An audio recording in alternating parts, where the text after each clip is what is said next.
Hi, everybody. It's Chef Allen here. I'm making this video specifically on the kind of at the topic of trust. Um, I don't have a script here, so I'm kind of inventing this title as I go. That's what I'm saying, using filler words here. So the idea is for MT, for machine translation or automatic translation, computer generated translation.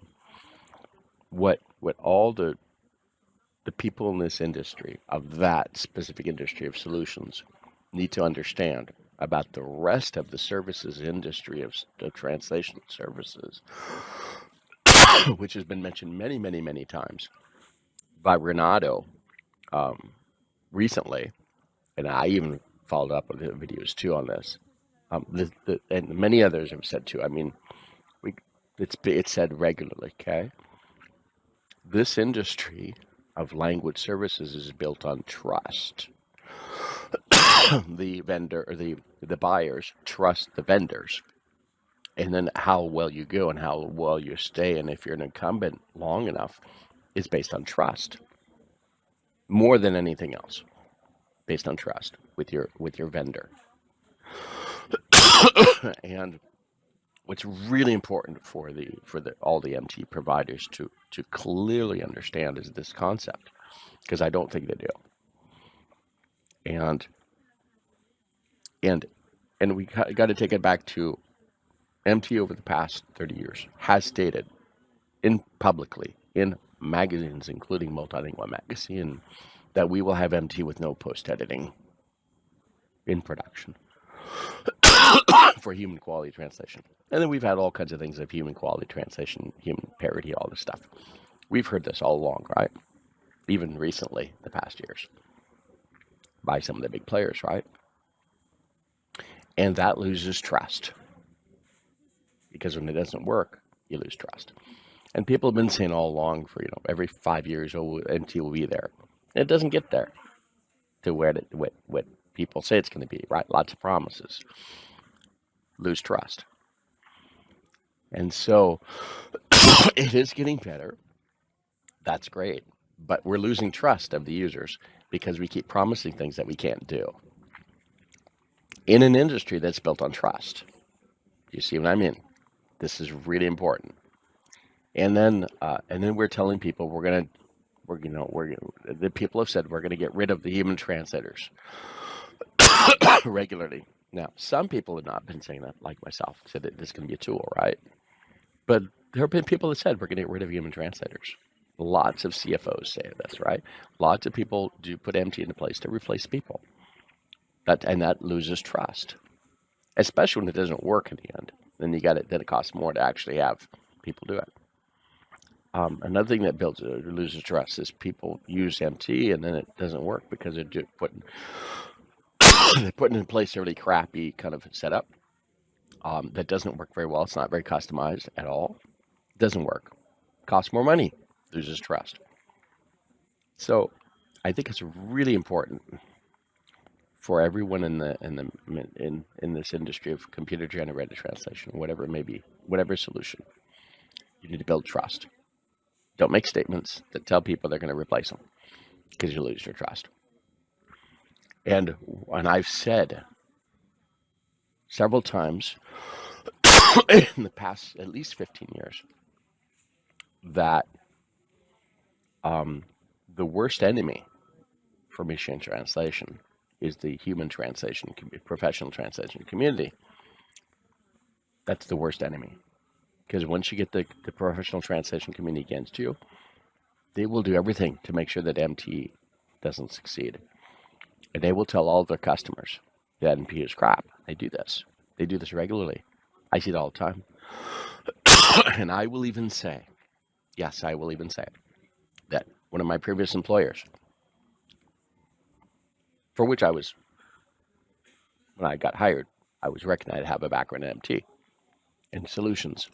But my job is to sell services or sell whatever, solutions too, but not MT. Well, we didn't have MT at the time. But then there were some people in the company that wanted me to kind of work on MT, so I was kind of in a weird situation.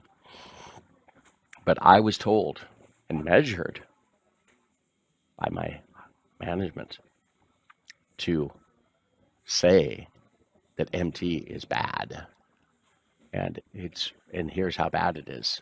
And I can sell MT that way. Or I can sell human services, translation services, by showing how bad MT is. And I did that. And I found it unethical for me, because half of me was being told you need to tell people that MT is crap and show them and professional translation is better, and it does sell. It sells well, and I did sell a lot. But then the other half of me was being told to kind of work on MT kind of behind the scenes to put it together, plan and stuff. And after a while, I just said, I can't be a schizophrenic every day, right? So I left. I came back to one of the things, and I came back to work on solutions in this kind of field. But the worst enemy in this field are the translation suppliers that don't want MT. This is really important. Your worst enemy is that. And there have been big players that have been not preaching MT. They might be now because they had to, right? Or they had to get a different way to get involved in it. But there are lots of them that aren't. And a lot of them are your enemies. I'm being very honest about this, because I know this very well. I'm not just one of the computational geeks, okay? I've done that too. But I'm also a salesperson. I've worked in sales. I've worked in customer support. Worked a lot of places outside of R&D and professional services, training, everything, and with customers. And I know what the customers say. I know what they think, and I know what the rest of the community thinks. And I have a lot of connections. I got 10,000 connections in LinkedIn, right? I don't know how many of them are actually in the language industry, but a lot are. I'd say at least, half. That's a lot of people, right? 5,000 people. And I know a lot of freelancers and a lot of people in the industry. I know a lot of people are against MT because they're scared of replacing them. So here, I think it's really important. Trust. You got to build that trust, and it's really important. And I've spent my career building the trust. And I'm always cautious of not burning the bridges of trust. And that can be for major languages or minority languages.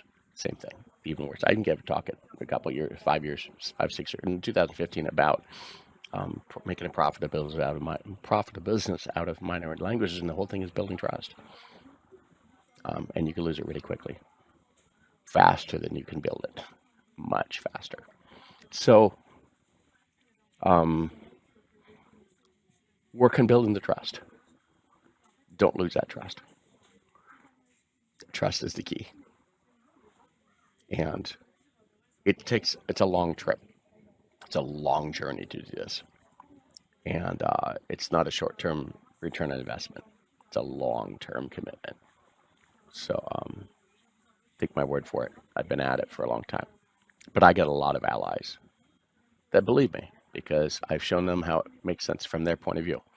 And a lot of people a lot of freelancers have actually used MT or different types of versions of it to do it in a way that works for them, because I showed them how to do it. And they trusted me. But if you're just out there selling it, doing a bunch of marketing, it doesn't build trust. So that's just my thoughts today on that point. Sorry, it took 9 minutes to say it, but I think it's really key. This is the key factor of succeeding or not in this industry. And that's what I've been able to be at least successful when I do. A lot of stuff I do is behind the scenes right now. But I do a lot of stuff still pretty visual. It's pretty visible for all the minority language stuff. But which isn't what my company is focusing on. But I still focus on, I build trust. So focus on it. Focus on the trust. Credibility, trust. It's a hard line. Thanks much for listening. Jeff out.